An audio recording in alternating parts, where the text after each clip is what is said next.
5장 17절에서 20절입니다. 짧은 본문이라 다 함께 합독하시겠습니다. 함께 읽겠습니다. 내가 율법이나 선자를 폐하려 온 줄로 생각하지 말라. 폐하러 온 것이 아니요 완전하게 하려 함이라. 진실로 너에게 이르노니 천지가 없어지기 전에는 율법의 1.1획도 결코 없어지지 아니하고 다 이루리라. 그러므로 누구든지 이 계명 중에 지극히 작은 것 하나라도 버리고 또 그같이 사람을 가르치는 자는 천국에서 지극히 작다 일컬음을 받을 것이요 누구든지 이를 행하여 가르치는 자는 천국에서 크다 일컬음을 받으리라. 내가 너희에게 이르노니 너희 의가 서기관과 바리새인보다 더 낫지 못하면 결코 천국에 들어가지 못하리라. 아멘. 예배 끝나고 이제 안수 기도를 하는데 여기서 이렇게 나오는 게 좀 쉽지는 않은 거를 제가 또 잘 알거든요.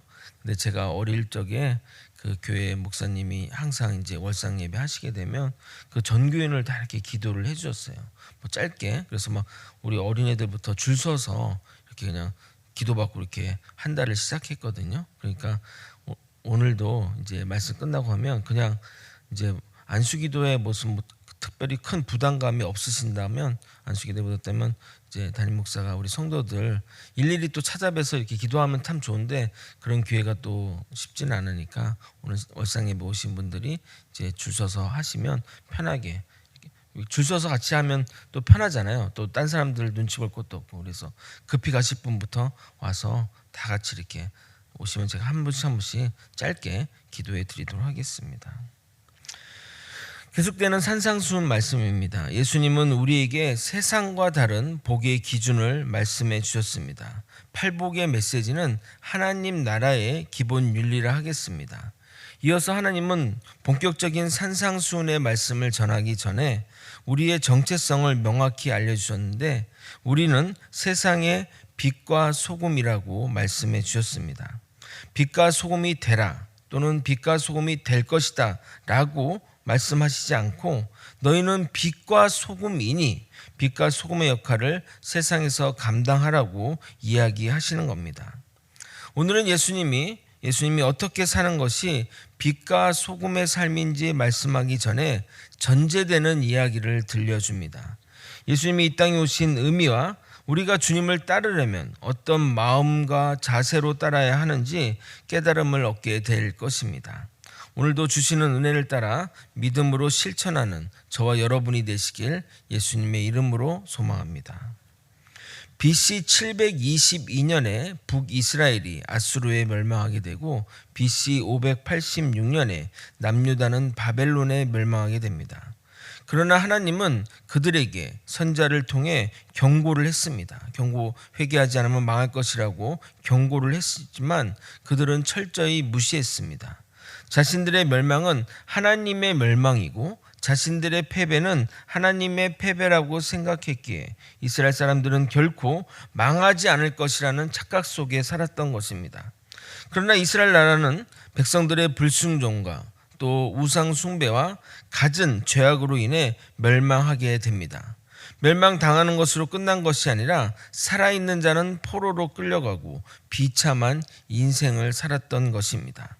우리가 포로기 시대의 성경인 다니엘서와 에스더서를 주로 봐서 그 심각성을 모르지만 대부분의 남자들은 노예로 끌려가고 여자들은 몸종이나 창녀로 전락하여 말로 할 수 없는 고통을 겪어야 했습니다. 그제서야 이스라엘 백성들은 하나님의 메시지를 듣기 시작했습니다. 선자를 통해 하신 말씀을 들으며 하나님의 회복의 메시지도 함께 귀를 기울였던 것입니다. 그리고 정말 주님이 약속하신 때가 되자 포로에서 귀환하게 되었고 그들은 무엇보다 우선하여 성전을 세우고 예배를 확립함으로 자신의 죄를 회개함으로 주님께 앞으로 나아갔던 것입니다. 그렇게 잘 사는가 했더니 곧 얼마 안 지나 매너리즘에 빠지고 죄악으로 나아가자 하나님은 징계의 칼을 드셨고 셀루코스 제국의 식민 지배를 받으면서 엄청난 탄압과 고난을 받게 되었습니다. 그때부터 이스라엘 사람들은 우리가 하나님의 말씀을 지키지 않으므로 이러한 벌을 받게 된다는 확고한 믿음이 머리에 새겨졌고 말씀을 철저히 지키자는 운동으로 연결되었습니다. 그 운동이 유대 독립운동과 맞물려 일어나면서 한쪽은 무력 투쟁을 통한 율법 준수와 정결운동으로 나아갔고 한쪽은 속세를 떠나 광야로 나아가 말씀 연구와 말씀 필사 또 율법 준수에 매진하였습니다. 그 후손들이 예수님 시대에 바리새파 사람들과 에세네파 사람들의 맥을 이어가게 됩니다. 그 중에 이 바리새파를 살펴볼 것인데 이 바리새파의 바리새라는 의미는 파리사이라는 의미는 구별되다라는 의미로서 세상과 구별되어 말씀대로 살겠다고 만들어진 종파입니다. 그들은 성경을 더욱 연구하여 어떻게 하면 하나님의 말씀을 더 잘 지키고 추상적인 하나님의 메시지를 구체적으로 하여 세부 항목까지 만들어내어 그 율법을 지키고자 했습니다. 예를 들어 하나님이 말씀하신 안식일에 일하지 말라라는 말씀을 구체하여 어떤 것은 일이고 또 안식일에는 어떤 것이 가능하고 또 어떤 것은 불가능한지 구분하여 철저히 지켰던 겁니다. 지금도 여러분이 성지순례를 이스라엘로 가게 되면 안식일에는 대부분의 어떤 상점이나 이런 것들은 문 닫는 거는 기본이고 음식 먹기가 굉장히 힘듭니다. 그때는 아랍 사람들이 하는 식당, 아랍 사람들이 대신하는 그런 것들을 이용해야만 가능할 정도입니다. 당연히 말씀대로 살아가라는 바리새파 사람들은 일반 사람들의 존경을 받았고 그들이 가르치는 대로 사람들은 지켜왔기 때문에 그들의 전통이나 세부 교리가 성경 말씀과 같은 권위로 또는 더 높은 권위로 여기며 따랐던 것입니다. 왜냐하면 장로의 전통에는 어떻게 하는 것이 율법에 맞는 행동인지 구체적인 내용이 담겨 있으니 일반 사람들에게는 그것들이 친근하게 다가오기에 더욱 따르게 된 것입니다. 유대교 랍비들은 일반 시민들이 더 말씀을 잘 따르고 이해하게 시키게 하려고 탈무드를 교육용 교재로 만들어 배포하였는데 나중에는 이 성경보다 탈무드를 더 많이 보는 지경에 이른 것입니다. 물론 예수님 시대에는 아직 탈무드가 나오지 않았으나 성경에서 장로들의 전통이라고 말하는 것이 그 원전이라 하겠습니다. 여기에서 예수님과 유대교, 특히 바리새파 사람들의 갈등이 생겼는데 그 이유는 예수님의 말과 행동이 그들의 전통을 따르지 않는 발언과 행동을 하셨기 때문입니다. 그러나 실제는 원조가 짝퉁에게 위협받는 상황인 것입니다. 하나님의 말씀은 삼위일체 예수님의 말씀인데 바리새인들은 그 말씀 해석을 자기 식대로 해놓고 율법의 제정자이시며 수혜자이시며 완성자이신 예수님께 자기식으로 해석한 것이 맞다고 따지는 것이기 때문입니다. 여러분, 이런 현상은 어디에나 있습니다. 특히 유명한 사람들의 말과 기록을 놓고 해석할 때 이런 의미였다 또는 저런 의미였다, 사람들끼리, 그러니까 본인을 놔두고 사람들끼리 논쟁을 벌일 때 종종 일어나게 됩니다. 예를 들어 장로교에서 가장 영향력 있는 인물을 꼽자면 칼뱅을 빼놓을 수 없습니다. 칼뱅은 장대한 저서와 설교와 기록을 남겼는데 그의 발언과 책의 해석을 놓고 그의 제자들과 후손들이 갑론을박하는 경우가 있습니다. 그런 것들이 모여 학문으로 발전한 것이 칼빈주의라고 말하는 겁니다.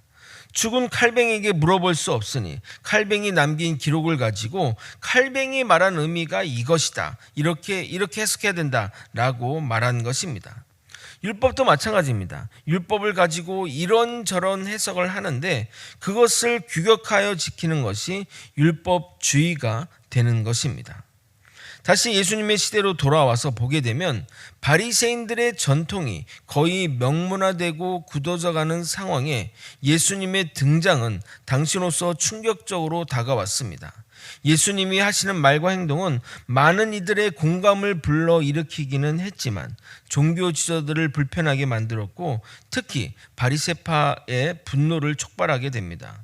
왜냐하면 예수님이 그들은 가르쳐온 전통을 깡그리 무시하는 발언을 또 행동을 하시기 때문입니다. 바리새인인 사도 바울이 그렇게 기독교인을 탄압했던 이유가 여기에 있는 것입니다. 그러나 그런 상황을 잘 알고 있던 예수님은 자신에 대한 오해, 마치 자신이 율법을 폐하려고 하거나 율법을 없애려고 하는 것처럼, 즉 하나님의 말씀을 무시하고 없애는 것처럼 그런 오해가 있기 때문에 그 오해를 풀어 이 땅에 오신 이유를 선포하게 됩니다. 17절을 여러분이 한번 읽어보도록 하겠습니다. 함께 읽겠습니다. 시작. 내가 율법이나 선지자를 폐하러 온 줄로 생각하지 말라. 폐하러 온 것이 아니요 완전하게 하려 함이라. 그러니까 율법이나 선지자를 폐하러 온다는 이 말이 구약 성경의 말씀을 의미하는 겁니다. 율법의 말씀, 구약의 성경의 말씀을 달리 표현한 말입니다. 예수님은 그 구약 성경을 완전하게 하러 오셨다고 선포합니다. 그런데 예수님의 말씀을 들으면 이런 생각이 듭니다. 그러면 기존 하나님의 말씀은 불완전한 말씀인가? 라는 생각이 들지 않습니까? 하나님의 말씀은 완전하고 완벽하며 부족함이 없다는 것이 우리의 신앙 고백인데 예수님의 발언이 오히려 더 문제가 된다고 생각할 수 있습니다.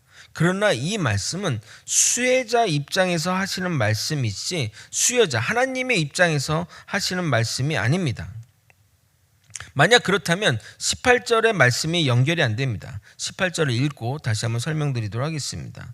진실로 너희에게 이르노니 천지가 없어지기 전에는 율법의 1.1획도 결코 없어지지 아니하고 다 이루리라. 여러분, 천지가 없어질 리 있겠습니까? 종말의 때가 아니면 없어질 일이 없습니다. 하나님의 말씀이 완전하여서 그 말씀이 허투루 쓰이는 일은 절대 없음을 과장하여 말한 것입니다. 그러니까 17절에 그 말씀이 완전하다는 것을 보충해 주는 겁니다. 하나님 말씀은 완전하고 다 이루실 것인데 하나님 예수 그리스도가 완전하게 한다는 것은 너희 입장에서 완전하게 하겠다는 의미인 것입니다. 그럼 완전하게 하겠다는 의미를 우리는 무엇으로 해석해야 될까요? 두 가지 의미로 쓰이는데 첫 번째 의미를 살펴보겠습니다. 구약의 율법은 죄인된 인간을 의의 길로 이끄는 외형적이고 방법적인 성격을 띠고 있다면 예수님의 말씀하시는 율법은 내면적이고 절대적인 자세로까지 확장된 새로운 기준을 제시하기 때문에 두 율법을 통합 완성한다는 의미로 쓰인 겁니다. 어렵죠? 쉽게 설명드리도록 하겠습니다. 어린 자녀를 키울 때 보게 되면 하지 말라, 뭐뭐 해라, 저거 하지 말라, 자기 전에 이빨 닦고 TV 적게 보고 책 보라 라는 등등의 명령조의 말을 많이 하게 됩니다. 그런데 왜 그것을 해야 되는지, 또 왜 그것을 하지 말아야 하는지에 대한 설명은 잘 하지 않습니다. 왜냐하면 말해도 자녀가 잘 이해하지 못하기 때문입니다. 그러나 아이가 점점 커 나갈수록 이렇게 하는 이유, 내가 너에게 하지 말라는 이유, 또 이것 하라는 이유를 설명하게 됩니다. 이런 이유 때문에 내가 이렇게 하는 거야 라는 같은 설명이 뒤따라야 자녀가 순종적인 자세로 나오게 됩니다. 만약 아이들이 사춘기를 넘어 성인이 되었는데도 여전히 어릴 적 하는 것처럼 명령적으로 하게 되면 오히려 반감만 늘어날 것입니다. 그러므로 자기 전에 이빨을 닦아라는 이 가르침은 계속 지속이 되나 자녀들이 알아들을 나이가 되면 이빨 나중에 고생한다, 너 돈 많이 들고 그런 설명들을 함께 하게 되는 것입니다. 그러므로 예수님이 완전하게 하신다는 의미는 구약의 율법이 다루지 못했던 내면적이고 절대적인 차원으로 율법을 확대 심화한다는 의미입니다. 좀 더 여러분 또 이해를 돕기 위해 성경의 내용을 가지고 설명드리도록 하겠습니다. 하나님은 우리에게 이렇게 말씀하셨습니다. 출애굽기 20장 8절에서 10절입니다. 안식일을 기억하여 거룩하게 지키라. 엿새 동안은 힘써 내 모든 일을 행할 것이나 일곱째 날은 내 하나님 여호와의 안식일인즉 너나 내 아들이나 내 딸이나 내 남종이나 내 여종이나 내 가축이나 내 문 안에 머무는 객이라도 아무 일도 하지 말라. 하나님이 이 아무 일도 하지 말라는 이유에 대해 자세한 설명을 이렇게 하진 않았습니다. 그냥 이렇게 하지 말라, 거룩하게 지켜라 라고 명령을 한 것입니다. 그러나 그 명령하신 그 의미는 모두가 쉼을 누리게 하려는 말씀인 겁니다. 그래서 너희뿐만 아니라 사회적인 약자인 남종이나 여종도 하지 말라고 말한 것입니다. 쓰는 것을 주인의 권한에 두게 되면 주인에 따라 그들의 쉼이 허락되지 않을 수 있기 때문입니다. 반면 바리새인들은 안식일을 거룩하게 지키려면 생계와 관련된 세속적인 일을 하지 말아야 한다고 생각하고 일은 기본으로 하지 말되 밥을 먹는 행위, 심지어 병을 고치는 행위까지 하지 말라고 규정하게 된 것입니다. 그런데 예수님이 안식일에 환자를 고치고 제자들이 길 가며 미리색을 잘라 먹고 하니 그들의 눈에는 하나님의 말씀을 어기는 자들로 보였던 것입니다. 마가복음 2장 23절 24절입니다. 안식일에 예수께서 밀밭 사이로 지나가실새 그의 제자들이 길을 열며 이삭을 자르니 바리새인들이 예수께 말하되 보시오 저들이 어찌하여 안식일에 하지 못할 일을 하나이까. 누가복음 13장 14절 회당장이 예수께서 안식일에 병 고치는 것을 분내어 무리에게 이르되 일할 날이 엿새가 있으니 그동안에 와서 고침을 받을 것이요 안식일에는 하지 말 것이니라 하거늘. 자신들이 만든 전통, 자신들이 성경을 해석한 자신들의 전통을 지키지 않는 예수님과 제자들을 비난하자 예수님이 안식일을 주신 이유가 사람의 쉼을 위해 주신 것인데 안식일에 먹고 마시며 또 힘을 보충하는 것과 병에서 노임을 받는 것이 진정한 쉼이 아니냐며 안식일은 사람을 위해서 있는 거라고 말씀하시는 겁니다. 더불어 예수님 당신이 안식일의 제정자이시고 주관자이심을 선포하며 안식일의 논쟁을 결론 내리게 됩니다. 그러니까 내가 만든 의미가 사람을 위해서 만들었고 쉼을 위해서 만들었는데 병든 자에게 가장 큰 쉼이 뭐냐? 병 고치는 것 아니겠냐? 배고픈 사람에게 가장 좋은 쉼이 뭐냐? 먹는 것 아니겠냐라고 말씀하시는 겁니다. 마가복음 2장 27절 28절을 여러분이 한번 읽어보도록 하겠습니다. 함께 읽겠습니다. 시작. 또 이르시되 안식일이 사람을 위하여 있는 것이요 사람이 안식일을 위하여 있는 것이 아니니 이러므로 인자는 안식일에도 주인이니라. 그러므로 안식일에 일하지 말라는 하나님의 의도와는 상관없이 바리새인들은 문자적으로 적용하여 일하지 말라는 목록까지 세부적으로 만들어 강제했으나 안식일법을 만드신 하나님의 뜻을 오해했기에 당연히 예수님과 바리새인들은 충돌이 일어날 수밖에 없는 겁니다. 그러므로 우리가 절대 놓치지 말아야 하는 것은 하나님이 율법을 주신 이유입니다. 왜 율법을 주셨을까요? 너무나 당연한 답인데 가끔 우리가 이것들을 잊어버릴 때가 있습니다. 하나님은 우리에게 주시는 모든 것들, 우리에게 행하는 모든 것들을 또 특히 하나님의 율법은 철저히 인간을 위해서 주신 것입니다. 제가 몇 번 강조한 적이 있는데 우리가 예배를 드리고 헌금을 하고 착하게 살고 말씀대로 사는 것이 하나님께 무슨 의미가 있습니까? 우리가 헌금하면 주일 저녁이 되면 하나님의 사자들이 보내 그 돈을 수금해 가십니까? 우리가 말씀대로 살면 하나님께 무슨 포인트가 올라가서 하나님이 뭘 할 때 그것을 쓸 수가 있습니까? 천지를 지으시고 만물을 만드신 그리고 만물을 주관하신 하나님께 우리의 모든 행위가 아무런 의미가 없습니다. 너무 과격하게 들려서 조심스러운데 인간의 모든 행위의 핵심은 우리의 인간들을 위한 것입니다. 대부분의 율법은 인간들이 이 땅을 살아갈 때 조화를 이루며 잘 살아가기 위해 주신 것입니다. 그것이 하나님께 중요한 일이기 때문입니다. 마태복음 22장 37절부터 40절까지 읽도록 하겠습니다. 율법의 핵심이며 정신입니다. 예수께서 이르시되 내 마음을 다하고 목숨을 다하고 뜻을 다하여 주 너희 하나님을 사랑하라 하셨으니 이것이 크고 첫째 되는 계명이요 둘째도 그와 같으니 내 이웃을 내 자신과 같이 사랑하라 하셨으니 이 두 계명은 온 율법과 선지자의 강령이니라. 온 율법과 선지자의 강령, 이게 구약 성경의 핵심이라고 이야기하는 겁니다. 이 계명을 좀 더 구체화하게 되면 요한일서 3장 23절을 읽어드리면 이해가 쉽습니다. 그의 계명은 이것이니 곧 그 아들 예수 그리스도의 이름을 믿고 그가 우리에게 주신 계명대로 서로 사랑할 것이니라.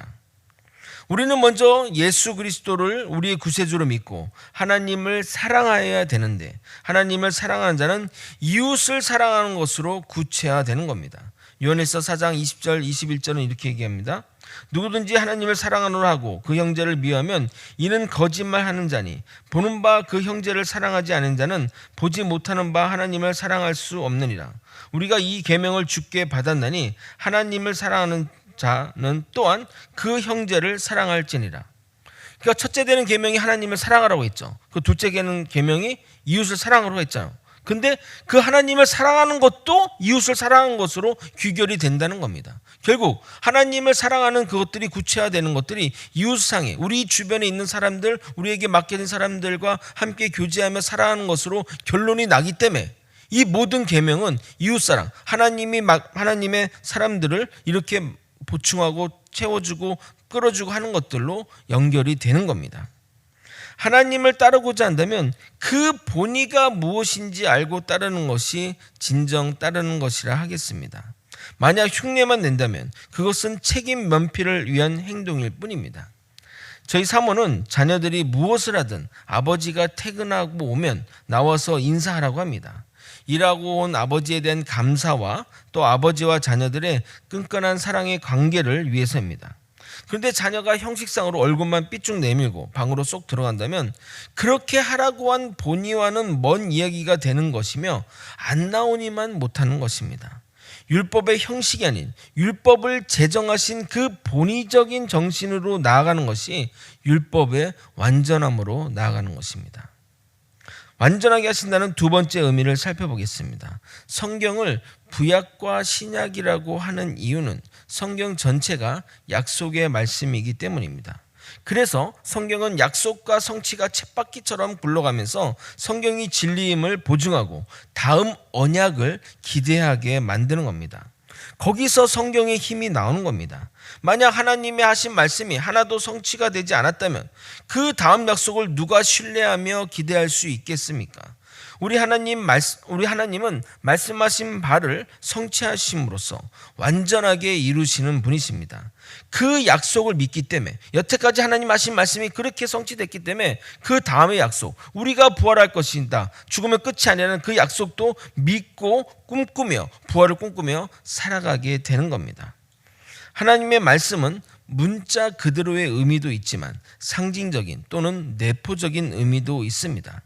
또 성경에는 다시 오실 예수님에 대한 여러 가지 모양과 부분으로 계시된 것들이 있습니다. 대표적으로 원시복음이라 할 수 있는 창세기 3장 15절을 보겠습니다. 창세기 3장 15절 읽겠습니다. 내가 너로 여자와 원수가 되게 하고 내 후손도 여자의 후손과 원수가 되게 하리니 여자의 후손은 내 머리를 상하게 할 것이요 너는 그의 발꿈치를 상하게 할 것이니라 하시고, 아마도 이 말씀을 처음 접한 이들은 이게 무슨 의미지? 무슨 얘기를 하시는 걸까? 라고 생각했을 것입니다. 언제까지요? 예수님이 올 때까지 그렇게 했을 것입니다. 그러나 예수님이 오셔서 고난받으시고 부활하심을 통해 이 말씀을 이제서야 새롭게 이해하게 된 것입니다.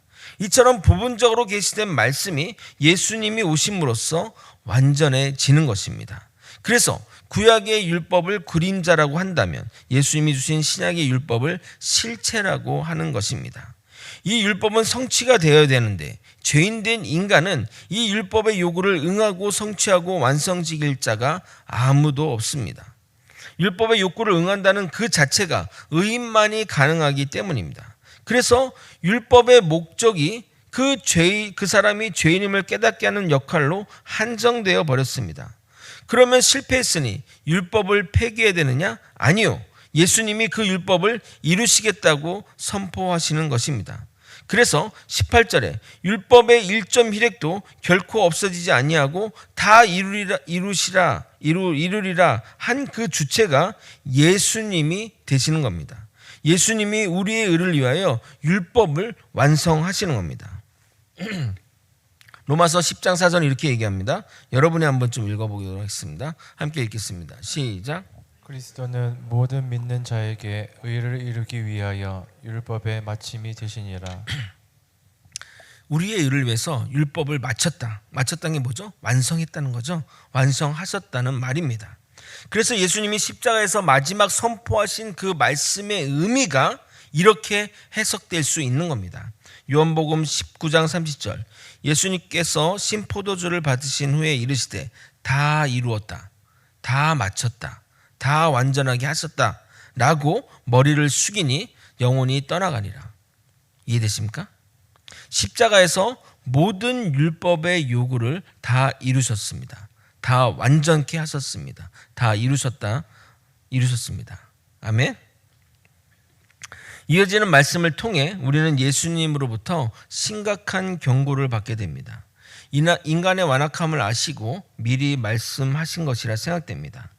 우리는 율법의 요구를 완성할 수도 지킬 수도 없는 전적으로 타락한 자인데 주님의 은혜로 구원받았으니 감사한 일입니다. 이제 우리가 율법에서 자유로워졌기에 율법이 아닌 주님의 사랑 안에 머물며 살아가겠습니다 라고 말하며 율법 폐기론자를 주장한 자들이 있습니다. 또는 구약의 율법은 하나님이 완성하셨으니 우리가 지킬 필요가 없다고 말하는 율법 무용론자들이 있습니다. 그 자들이 명심해야 할 말씀이 바로 이 말씀입니다. 19절 20절을 여러분이 한번 읽어보도록 하겠습니다. 함께 읽겠습니다. 시작. 그러므로 누구든지 이 계명 중에 지극히 작은 것 하나라도 버리고 또 그같이 사람을 가르치는 자는 천국에서 지극히 작다 일컬음을 받을 것이요 누구든지 이를 행하며 가르치는 자는 천국에서 크다 일컬음을 받으리라. 내가 너희에게 이르노니 너희 의가 서기관과 바리새인보다 더 낫지 못하면 결코 천국에 들어가지 못하리라. 아멘. 하나님의 사랑을 알고 깨달은 자는 더욱 하나님의 율법 안에 거하는 삶을 살아야 합니다. 사랑은 사랑하는 사람이 싫어하는 것을 안 하는 것이고 좋아하는 것을 행하는 것인데 하나님은 죄를 싫어하고 선을 행하시길 원하시므로 우리는 그것이 율법에 따른 삶을 사는 것으로 이행되어야 된다는 겁니다. 물론 죄인이었던 과거와는 차이가 있습니다. 구원받기 위해 행하는 율법의 준수가 아닌 오직 사랑으로 인한 순종의 율법 준수가 되는 겁니다. 20절의 말씀이 오해의 소지가 생길 수 있는데 마치 율법 준수로 천국에 들어가는 것처럼 여겨지기 때문입니다. 그러나 이 말씀은 주의 사랑을 정말 깨달은 자는 서기관과 바리새인의 의보다 더 나은 의를 가져야 한다는 말인데 더 나은 의라는 것은 뭐냐면 아까 위에서 얘기했던 것처럼 외형적인 행동만 의로운 것이 아니라 내면적인 의로움을 뜻하는 것입니다. 그러므로 율법의 근본 정신을 망각하고 외형적으로 지키는 것은 율법을 범하는 것과 마찬가지이기에 그렇게 하는 외식하는 자들에 대한 경고이자 율법주의를 경계하는 말씀으로 천국에 들어가지 못한다고 말씀하신 겁니다. 동시에 이제 예수님이 앞으로 선포될 말씀의 중요성을 이제 내가 앞으로 이야기할 테니까 잘 들어. 너희들 이 말씀대로 살아야 돼 라고 얘기하는 그 중요성을 강조하는 표현이 되는 것입니다. 말씀을 정리하겠습니다. 율법의 준수 문제는 과거나 현재나 언제나 중요한 화두입니다. 그러나 정말 알고 보면 심플합니다. 죄인된 인간은 율법을 지킴으로 구원에 이를 수 없고 전적인 하나님의 은혜로 구원에 이르지만 받을 자로서 동시에 하나님의 사랑을 입은 자로서 이 땅에 살면서 율법을 지키려고 애써야 한다는 겁니다. 형식적이고 외형적인 율법의 준수가 아니라 율법의 본의, 율법을 주신 뜻을 따라 정신을 따라 지키려고 노력할 때 우리의 모습이 하나님께 영광이 되는 것이고 우리 또한 선한 길로 인도함 받게 되는 겁니다. 어릴 적 지겹게 듣던 부모님의 잔소리를 나이가 들어 자식들에게 하는 자신을 보며 그때는 부모님의 말씀을 귀뚱으로 들었지만 그 말씀으로 인해 엇나가지 않고 이제 어른이 된 것에 감사하게 됩니다. 그 외에 나를 가르쳤던 수많은 선생님과 어른들에게 감사하며 나를 가르치던 말씀이 없다면 나는 제대로 된 인간이 되어 살아갈 수 있을까 생각하게 됩니다.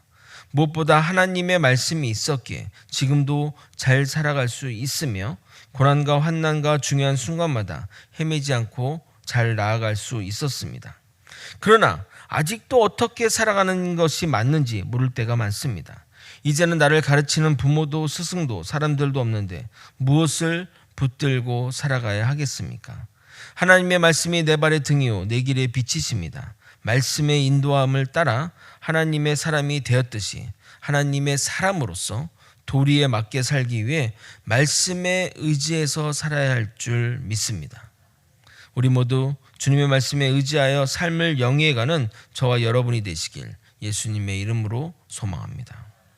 우리를 온전케 하시는 주님을 생각하며 온전케 되리 찬양하고 기도하겠습니다.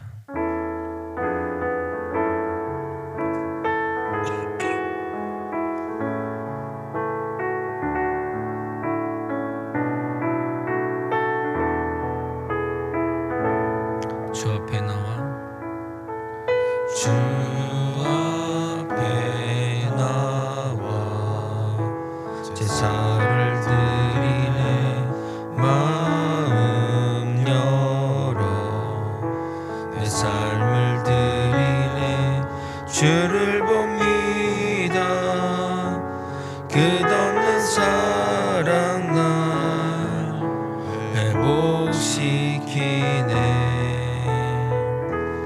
이제 눈 들어 주 보네 그 능력 날 새롭게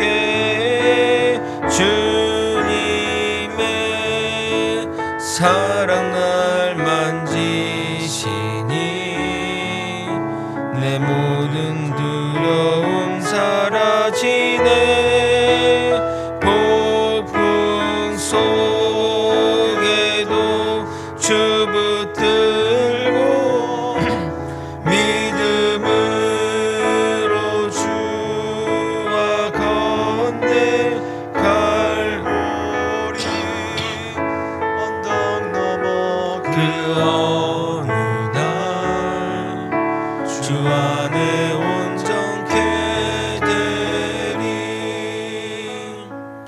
하나님의 말씀은 우리가 취사 선택할 수 있는 것이 아닙니다. 하나님은 우리가 하나님 말씀대로 지키기를 원하십니다. 그것은 우리가 그것대로 사는 것이 잘 사는 길이고 우리가 행복하게 사는 길이기 때문입니다. 내가 지키기 쉬운 말씀은 지키고 내가 지키기 어려운 말씀은 취사 선택해서 해서는 절대 안 되는 것입니다. 그 율법을 주신 그 본의를 생각하며 그 정신을 따라가며 그보다 더한 그 순종으로 나아가야 할 줄 믿습니다. 여러분, 주님의 뜻대로 사는 것이 가장 잘 사는 길입니다. 우리도 함께 주님의 이름 부르며 그 결단하는 마음으로 주님 말씀대로 순종하며 살겠다며 다 함께 통성으로 기도하시겠습니다. 주여! 하나님 아버지, 우리에게 율법을 주신 의미를 잘 깨닫고 아버지의 율법대로 살아가는 아버지 우리 믿음의 사람들 되게 도와주옵소서. 아버지, 내가 지키기 쉬운 것들은 취사 선택해서 아버지 내가 지키고 또 아버지 지키기 어렵고 하는 것들은 불순종하고 무시하면서 아버지 하나님 말씀을 이렇게 아버지 순종하지 않는 믿음의 사람들이 되지 않게 도와주옵소서. 아버지, 우리가 죄인이라 아버지 하나님의 율법을 완성시킬 수는 없지만 하나님 말씀을 따라가며 주님의 말씀 따라가며 살아가는 믿음의 백성들 되게 도와주옵소서.